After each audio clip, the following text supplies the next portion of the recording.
ನನಗೆ ಅದರ ಡೀಟೇಲ್ಸ್ ಗೊತ್ತಿಲ್ಲ, ಜಸ್ಟ್ ನಾನು ಈ ಟಿವಿದಾಗ ನೋಡಿದೆ. ನ್ಯಾಚುರಲಿ ಇಡಿದವ್ರು ಮಾಡಿದಾರಂದ್ರೆ ಅವರಿಗೆ ಕಾಂಗ್ರೆಸ್ ಪಾರ್ಟಿ ಮೇಲೆ ಮೊದಲಿಂದ ಸಿಟ್ಟಿದೆ ಮತ್ತು ಕಾಂಗ್ರೆಸ್ ಪಾರ್ಟಿಗೆ MLA ಗಳಿಗೆ ಟಾರ್ಗೆಟ್ ಮಾಡಿ ಮಾಡ್ತಾರಂದ್ರೆ ಅದರ ವಿಶೇಷವಾದಂತ ಅವರು ನಮ್ಮ ಪಕ್ಷವನ್ನ ಒಡೆಯೋದಕ್ಕೆ ಒಂದು ಸಂಚು ಮಾಡ್ತಾ ಇದ್ದಾರೆ. ಎಲೆಕ್ಷನ್ದಲ್ಲಿ ಆದಂತ ಘಟನೆ ಹೀಗೆ ತೆಗೆದು ಅದನ್ನ ಹರಾಸ್ಮೆಂಟ್ ಮಾಡ್ತಕ್ಕಂಥದ್ದು ಮಾಡಿದ್ರೆ ಇದು ಸರಿಯಲ್ಲ. ನೀವು ಎಲೆಕ್ಷನ್ದಲ್ಲೇ ಇದನ್ನ ಘಟನೆ ಮಾಡಬೇಕಾಗಿತ್ತು. ಆದರೆ ಒಂದು ವರ್ಷದ ನಂತರ, 1.5 ವರ್ಷದ ನಂತರ ಎಲ್ಲ ತೆಗಿತಕ್ಕಂಥದ್ದು ಅಂದ್ರೆ ಇಲ್ಲಿರ್ತಕ್ಕಂಥ MLA ಗಳಿಗೆ ಅಥವಾ ಇಲ್ಲಿರ್ತಕ್ಕಂಥ ಪಾರ್ಟಿ ಒಂದು ಶಾಸಕರಿಗೆ ಡಿವೈಡ್ ಮಾಡಬೇಕು ಅಂತಕ್ಕಂಥ ಅವ್ರ ಪ್ರಯತ್ನ ನಡೆದಿದೆ. ಅದಕ್ಕೆ ನೋಡೋಣ ಈಗ ಯಾವ ರೀತಿಯಾಗಿ ಅದನ್ನ ಇಡಿದವರು ತಿರುವು ಕೊಡ್ತಾರೋ ಅಥವಾ ಯಾವ ರೀತಿಯಾಗಿ ಅವರು ಕೇಸ್ ಮಾಡ್ತಾರೋ ಅದ್ರ ಮೇಲೆ ಡಿಪೆಂಡ್. ಅದನ್ನು ನಾನು ಕೂಡ ಅವ್ರಿಗೆ ಫೋನ್ ಮಾಡಿ ತಿಳ್ಕೊಂಡು ಅಥವಾ ಚೀಫ್ ಮಿನಿಸ್ಟರ್ ಫೋನ್ ಮಾಡಿ ತಿಳ್ಕೊಂಡು ನೋಡೋಣ ಮುಂದೆ.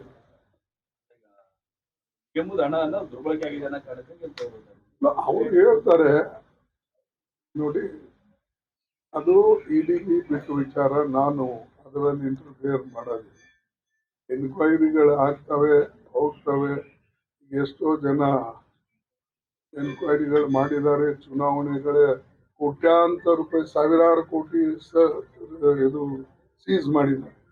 ಅದು ಎಲ್ಲಿದೆ, ಯಾರ್ದು, ಏನು ಇಲ್ಲಿವರೆಗೆ ಲೆಕ್ಕ ಹೊರಗೆ ಬಂದಿಲ್ಲ.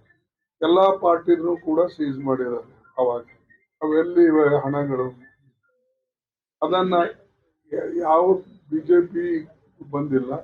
ಎಲ್ಲರಿಗೂ ಗೊತ್ತಿದೆ ಯಾರು ಎಷ್ಟೆಷ್ಟು ಖರ್ಚು ಮಾಡ್ತಾರೋ ಚುನಾವಣೆಗಳಲ್ಲಿ. ಅವರು ಒಂದೇ ಪಾರ್ಟಿಗೆ ಟಾರ್ಗೆಟ್ ಮಾಡ್ತಕ್ಕಂಥದ್ದು ಯಾಕೆ ಅಂದ್ರೆ ವಿಶೇಷವಾಗಿ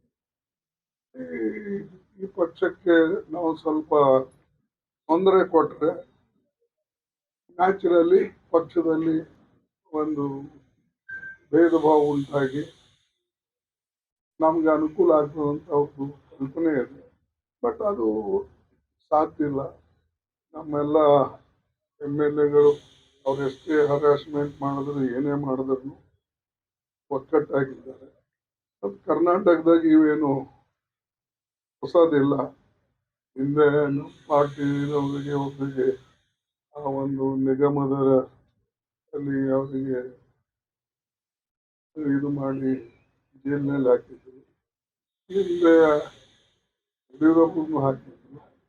ಹೀಗೆ ಅನೇಕ ಜನರಿಗೆ ಅನೇಕ ಸಲ ಮಾಡ್ತಾರೆ. ಬಟ್ ಇದು ಪೂರ್ಣ ಎನ್ಕ್ವೈರಿ ಆಗುವವರೆಗೆ ನಾನು ಇದ್ರ ಬಗ್ಗೆ ಹೆಚ್ಚಿನ ಚೀಫ್ ಮಿನಿಸ್ಟರ್ ಒಂದು 3-4 ವಿಷಯಗಳನ್ನು ನಾವು ಪ್ರಸ್ತಾಪ ಮಾಡಿದ್ದೇವೆ. ಇಲ್ಲಿ ಸ್ಟ್ಯಾಂಪೇಡ್ ಆಗಿತ್ತು, ಆಮೇಲೆ ಕಾಸ್ಟ್ ಸೆನ್ಸಸ್ ಮತ್ತು ಬೇರೆ ಬೇರೆ ವಿಚಾರಗಳನ್ನ ಆಡಳಿತಕ್ಕೆ ಸಂಬಂಧಪಟ್ಟಂಥದನ್ನ ಮಾಹಿತಿ ನಾನು ರಾಹುಲ್ ಗಾಂಧಿ ಅವರ ಕುರಿತು ತಗೊಂಡೇವೆ.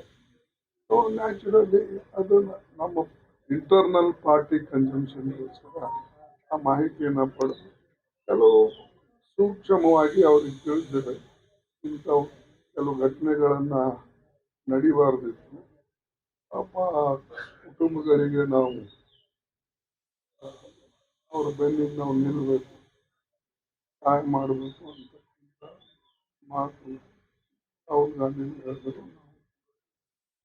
ಸೊ ಅದು ನಡೀತು. ಈಗ ಸದ್ಯಕ್ಕೇನಿಲ್ಲ, ಅದು ಮುಂದೆ ಬರ್ತಕ್ಕಂಥ ದಿನಗಳಲ್ಲಿ ನೋಡ್ಬೇಕು. ಈಗ ಬಿಜೆಪಿ CM DCM ಅವರು ರಾಜೀನಾಮೆ ಕೇಳಿದ್ರೆ ಸರ್ ಕ್ಯಾಂಪಸ್ ವಿಚಾರಕ್ಕಾಗಿ ಕುಂಭಮೇಳದಲ್ಲಿ ಇದು ಕೊಟ್ರ, ನಾನು ಅದಕ್ಕೆ ಹೇಳೋದಿಲ್ಲ. ಹೆಸರಿನಲ್ಲಿ ಕಲ್ಲು ಹಾಕಿ ಮೈ ಮೇಲೆ ಸೇರಿಸ್ಕೊಳ್ಳೋದು. ಅಲ್ಲಂತೂ ಲಕ್ಷಾಂತರ ಜನ ಹೋದರು, ಲೆಕ್ಕನೇ ಇಲ್ಲ ಅಲ್ಲಿ. ನನಗೆ ಬೈದ್ರು ಅವಾಗ ಏನಂತ. ಆಮೇಲೆ ಒಂದು ಒಂದು ಹಣಗಳ ತೇಲುವಾಗ ಈಗ ಅಲ್ಲ, ಕೋವಿಡ್ನಾಗೂ ಹಂಗೆ ಈಗೂ ಹಂಗೆ. ಈಗ ಅವ್ರು ಕೊಟ್ರ ಅದನ್ನ ಯೋಗಿ ಯಾವುದೇ ಒಂದು ಕೆಲಸ ಇಂಟೆನ್ಷನಲಿ ಮಾಡಿದ್ರೆ, ಪರ್ಪಸ್ ಆಗಿ ಮಾಡಿದ್ರೆ ನ್ಯಾಚುರಲಿ ನೀವಿದ್ದೀರ. ಯಾವುದೋ ಒಂದು ಆಕಸ್ಮಿಕವಾಗಿ ಈ ಘಟನೆ ನಡೆದಿದೆ, ಇದು ತಪ್ಪು. ನಮ್ಮವರು ಕ್ಷಮೆನೂ ಕೇಳಿದ್ದಾರೆ, ಯಾರು ಆ ಘಟನೆನ ಅದರಲ್ಲಿ ಭಾಗಿಯಾಗಿ. ಅದಕ್ಕೀಗ ನಮಗೂ ಕೂಡ ದುಃಖ ಅನಿಸ್ತದೆ, ಹಿಂಗಾಗಬಾರ್ದಿತ್ತು. ಚಿಕ್ಕ ಮಕ್ಕಳು ಅವರು ತಾಯಿ ತಂದೆ ರೋದನೆ ಕೇಳಿದಾಗ ಇದು ಯಾಕೆ ಹೀಗೆ ಮಾಡಿದ್ರು, ಇದು ಏನು ದೊಡ್ಡ ನ್ಯಾಷನಲ್ ಇವೆಂಟ್ ಇರಲಿಲ್ಲ, ಆದರೆ ಇದು ಮಾಡಿದ್ದಾರೆ. ಅದನ್ನ ಇನ್ನು ಮುಂದೆ ಇಂಥ ಘಟನೆಗಳು ಆಗಲಾರ್ದಂತೆ ನಾವು ನೋಡ್ತೀವಿ.